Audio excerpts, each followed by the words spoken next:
Hi,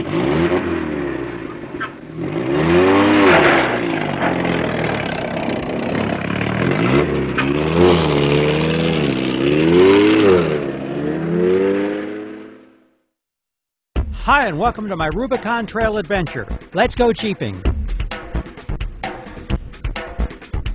What is the Rubicon Trail and where is it? The Rubicon Trail is one of the most difficult jeeping trails in the United States. It's in California, just west of Lake Tahoe. Before going, I read up on off-road driving techniques and the Rubicon Trail itself. I even watched some videos on Jeep driving techniques.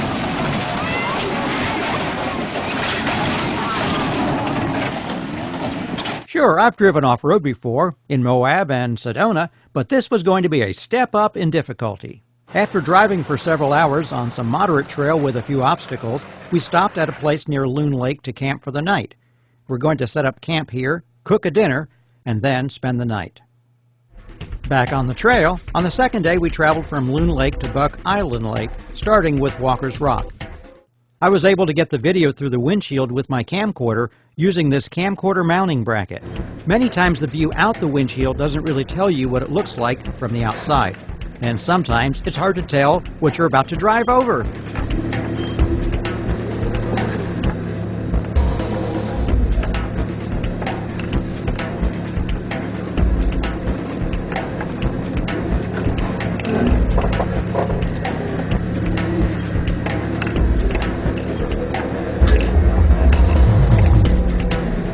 Contrary to the way Jeeps are often shown in commercials driving fast off-road, you actually drive very slowly on the trail. The idea is to keep moving as smoothly as possible while allowing the weight to shift as you make it over the rough terrain. You work to avoid any abrupt changes in speed or direction.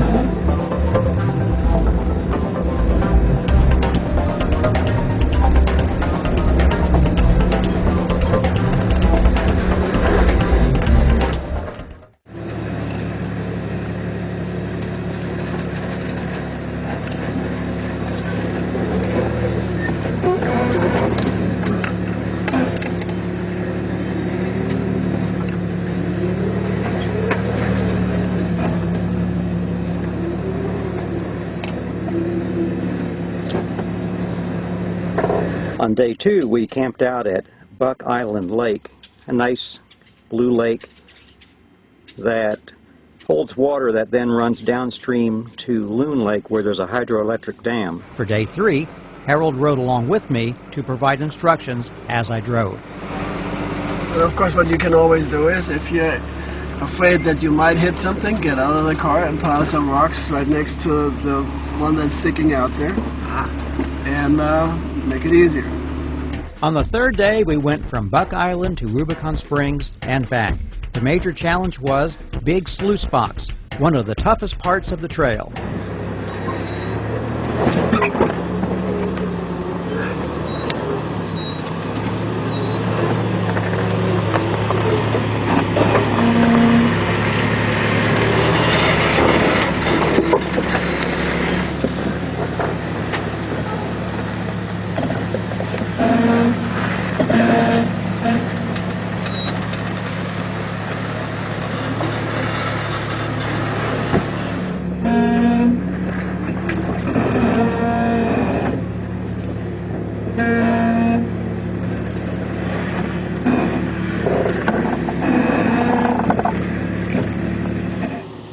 Here I go down a rocky slope. When driving off-road, you let the air out of your tires down to about 12 pounds so the tires can flex around the rocks. This is called airing down.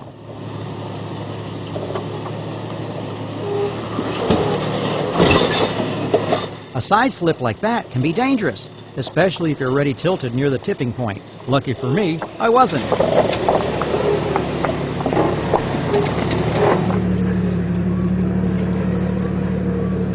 Well, this is fun. Don't know what's underneath me.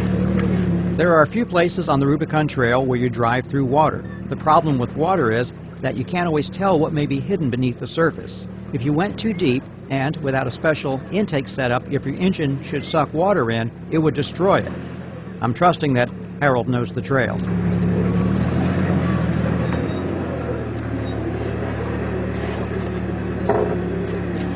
Great.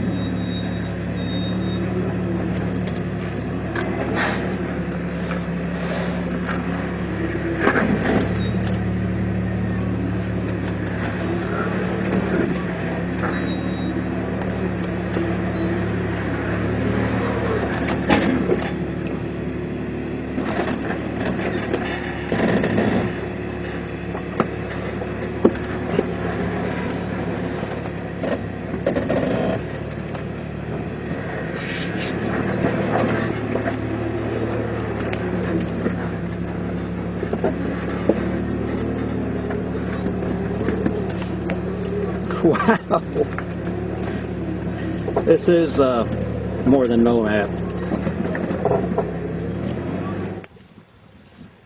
We've stopped for lunch here at Rubicon Springs. Nice pretty little area. Okay, after lunch we head from Rubicon Springs back to our campgrounds. So I have to go back through the rough stuff that I came up this way on. But this time it's all uphill. The Jeep has solid front and rear axles. The suspension has to be soft enough to allow the front and rear axles to tilt different ways to keep all four wheels on the ground over rough terrain. Sometimes when the weight is on the rear wheels, a front wheel can go off the ground. Watch this. This way, this way.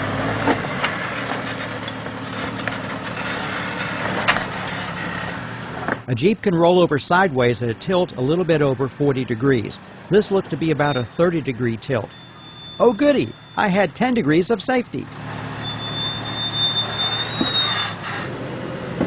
Because your differentials are the lowest part of the Jeep and they are part of the axle assembly, it's best to drive your wheels over a rock instead of straddling it. When you have to make a sharp turn around a rock, it's often best to just miss it with the front wheel and then let the rear wheel go up and over it. Some of the steeper parts of the trail were harder to walk up than they were to drive up.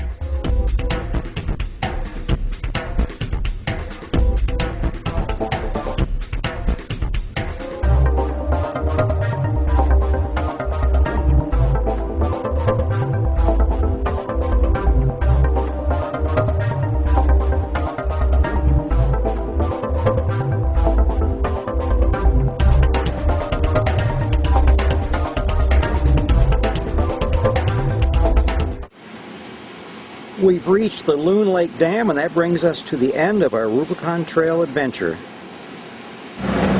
Well, here we go. We're going down, we're going across Loon Lake Dam. We've just finished the Rubicon Trail adventure.